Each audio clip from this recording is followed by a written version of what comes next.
Okay, and one for you. And one for you.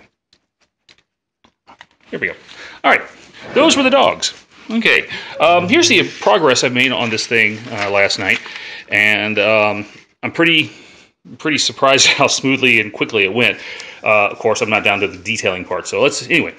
What I did was I cut a couple more layers of this out, and here's the template that's cut out for the outer layers of foam on here. Now, this piece that was in here that was cut out, obviously. The side assembly was cut out. The trigger guard plus this notch right here is cut out, and then of course the buttstock's out. So I cut off 2 pieces of foam, and this time I did make sure that the textured part was on the inside. 2 pieces of foam, and then with a tongue depressor, crash stick, one of these things, I smeared. I got 100% coverage on the foam, and put it down. Laid the center pieces on top of it. Did the same thing with this piece. Put that down. Laid some books on it. Let it cure overnight. And as you can see, it's just holding together super well. Now, if you look on Evil Effects' blog, it looked like he put a piano hinge or something similar to that inside it, along with some tubing to help make keep the gun steady. But except for the parts, like for example, the pistol grip and the buttstock, and maybe even the sight assembly, although the sight assembly's just too small to really be that flimsy. This is actually pretty sturdy. It's holding together very well. The glue's doing its job. Just no, it's just not shaking that much. And if I want to bend it, I mean, yeah, I can, but I have to work at it. So I don't think it needs it. Now, one thing you could certainly do is you could take some wooden dowels. You could take some PVC tube if you wanted to, although I've got another use for this, and I'll show you that in a moment. Or even do the piano hinge thing. But this is pretty light, and I'm happy with how light it is. Now, if you were to go to Volpin Props, and that's VOLPIN props.com, and I'll put a link up to it. He did this just absolutely marvelous M8 Avenger. It's got lights, it's got electronics, just awesome job. But he made it out of medium density fiberboard, MDF, which is basically the same stuff that a Walmart bookshelf would get made out of. And while it looks great, he said it weighs on the order of 8 to 10 pounds, somewhere in there. And when you're carrying something that weighs 8 to 10 pounds around all day, trust me, it gets heavy. So I weighed this just a little bit ago, and the weight on this as it stands right now, 13 ounces. So that's 3/4 of a pound. Huge difference, especially if you're carrying it around a con. I have the feeling that by the time I'm done, this thing is going to weigh maybe 1 pound. Very, very light, very, very comfortable to carry around with me. So now, going back to this PVC tube, the plan for this is to put it, have it, come out here as the actual barrel. I'll paint it silver on the outside and flat black down as far as I can, and that'll give me both barrels. And I'll just cut or drill a hole in the end of the into the appropriate spot to the foam, and then I'll just push it in place. It'll probably just be held in by friction, but we'll see. Another detail I want to show you here, and this is a safety thing, I think, but if you look in here inside the trigger guard, there is no trigger itself. And I wasn't worried about that because, first of all, trying to do a trigger was going to be a real pain in the ass. If I need to, I can do something out of plastic, or cut another piece of foam and glue it in there, figure something out. But the second thing is, when you're walking around something that looks like a gun, ideally nobody's going to react like it's a real gun. The weapons policy for Comic-Con is pretty good. I mean, if it's obviously a prop, no big deal. But if I'm walking around on the street with this thing and somebody says, "Whoa," then I don't want to create any misunderstandings. So with that, I also bought a couple of these PVC caps, and they're like that.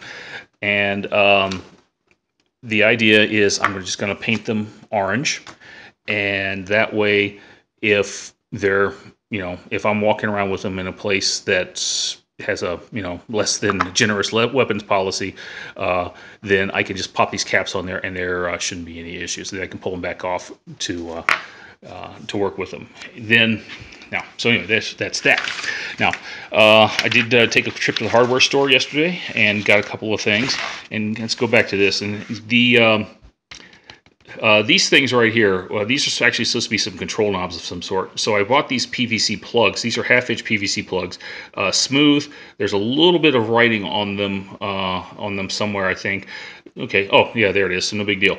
That won't even show. But anyway, they're smooth. So all I have to do is end up painting them black, drilling the hole, pushing them in, and again, they'll probably be held in place by friction. So those are only like, I don't know, those are only like 75 cents each. You need 4 of them, so that's $3. So the other thing I did was I went, and those screws that I showed you, I found these at Ace Hardware, as a matter of fact. They're a little hard to see because they're small, but they are number 4 3/8 inch screws. You can get them in 1/4 inch as well, but I went with the 3/8 inch just because I was worried that the 1/4 inch would not go in deep enough. But as you can see, they go almost all the way through the foam. So if you screw them all the way in, you're not going to have to worry about hitting something on the other side. But anyway, all you have to do with these to get them into place, and I did a test on them, is just take a screwdriver and just push them into place, push down, screw them in, easy enough. I got a couple dozen of these for like I think they're like 15 cents each, so $3 more. And so the foam here, or excuse me, the rifle here is going to be a lot cheaper to deal with.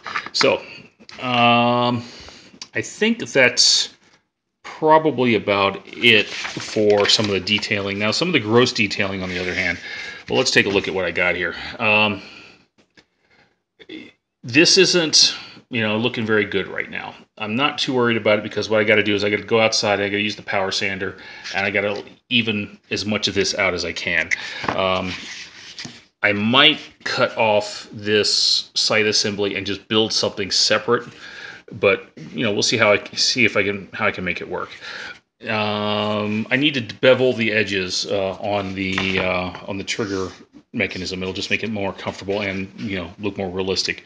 And then of course I need to sand, gross sand all these areas to make sure they're pretty even.